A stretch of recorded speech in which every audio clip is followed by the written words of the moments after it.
खुद अंदर पार्लियामेंट में इनॉग्रेट कर रहे थे और दूसरी तरफ हमारी खुद की रेसलर्स को सड़कों पे रौंदा जा रहा था, घसीटा जा रहा था, एफआईआर भी हुए उन पे, उनको हिरासत में भी लिया गया। तो आपके लिए वो कितना खौफनाक था, आपको कैसा लगा उस वक्त?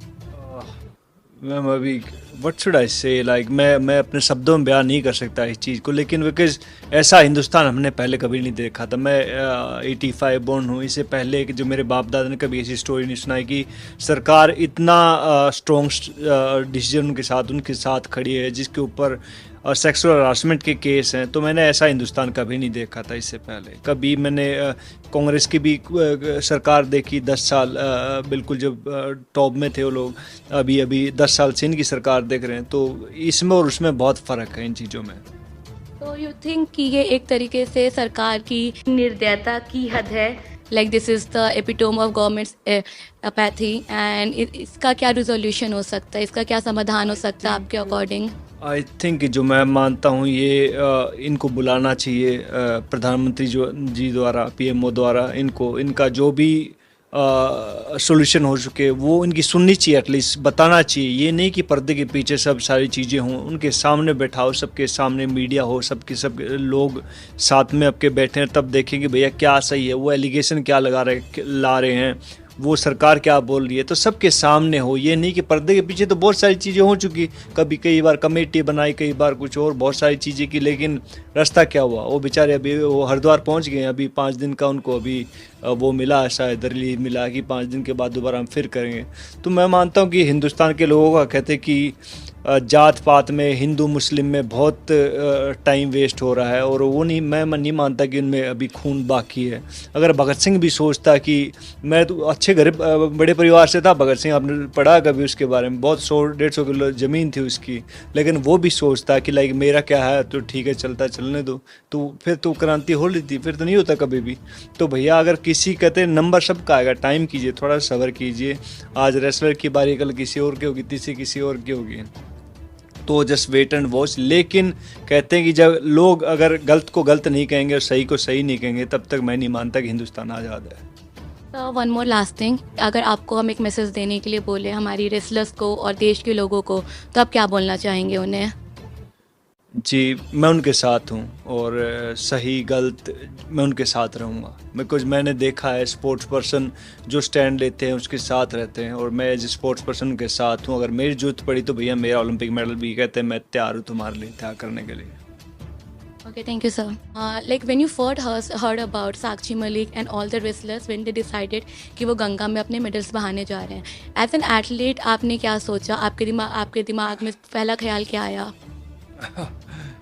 पहला ख्याल क्या है? पहला ख्याल मेरे को मोहम्मद अली साहब की याद आई, जो कैसिस क्ले, जो वर्ल्ड के नंबर 1 बॉक्सर रहे हैं, जो सुपर हैवी वेट में थे। वो बहुत कमाल के मुकाबले, तो उन्होंने अपना जो मेडल था ओहियो नदी में फेंक दिया था, बिकॉज वहाँ पे जो गोरे काले का बहुत भेदभाव होता था, तो इसलिए वो तंग आके उसने मेडल को फेंक दिया। तो ऐसी ही कहानी अभी साक्षी मलिक हमारी सिर्फ एक महिला है जिसका ओलंपिक में मेडल आया है, स्पेशली रेसलिंग में, और वो अपना मेडल गंगा नदी में फेंकने जा रही है। तो बहुत दुर्भाग्य की बात है हमारे हिंदुस्तान के लिए कि एक मेडल है हमारे पास, वो भी अगर वो गंगा में फेंक दिया तो क्या बचेगा हमारे पास? कुछ नहीं बचेगा रेसलिंग में।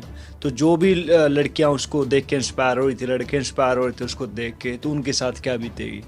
तो ऐसे हिंदुस्तान में हम रह रहे हैं कि जहाँ पे लड़कियों को न्याय नहीं मिलता, उनको अपनी ओलंपिक मेडल थ्रो करने पड़ते हैं, वो भी गंगा नदी में, कि ताकि उनके साथ इंसाफ हो सके, उनके साथ न्याय हो सके।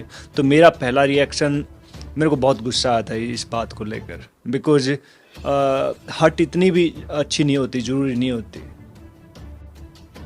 तो सर आपको ये लगता है कि हमारे रेसलर्स के पास, खिलाड़ियों के पास कोई और रास्ता नहीं बचा था ये करने के अलावा? उनको कहीं ना कहीं फोर्स किया गया ये करने के लिए?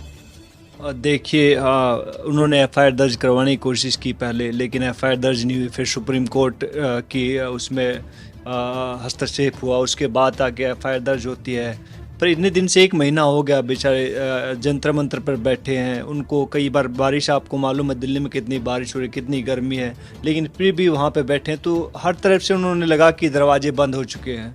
जो लोग बोलते थे कि आप तो हमारा परिवार हो, जो आप बोलते थे कि मैं हमेशा तुम्हारे लिए तैयार खड़ा हूँ, अब वो कोई भी इनके साथ नहीं आ रहा। कितने बड़े बड़े लोग जब मेडल जीत के आते हैं, मुझे मालूम है बिकॉज मैं ओलंपिक मेडलिस्ट हूँ, तो कितने लोग आते हैं, सब कोई चाहता है लाइक हाँ एक फ़ोटो खिंचा ले, एक हमारे साथ हाय बोल दे, लेकिन जब बुरा वक्त आता है कोई उनका साथ नहीं देता। तो मैं मानता हूँ कि उनको लगता है कि सारे दरवाजे बंद हो चुके हैं, इसलिए वो चाहते हैं कि अपना मेडल, ओलंपिक मेडल गंगा नदी में फेंक दें।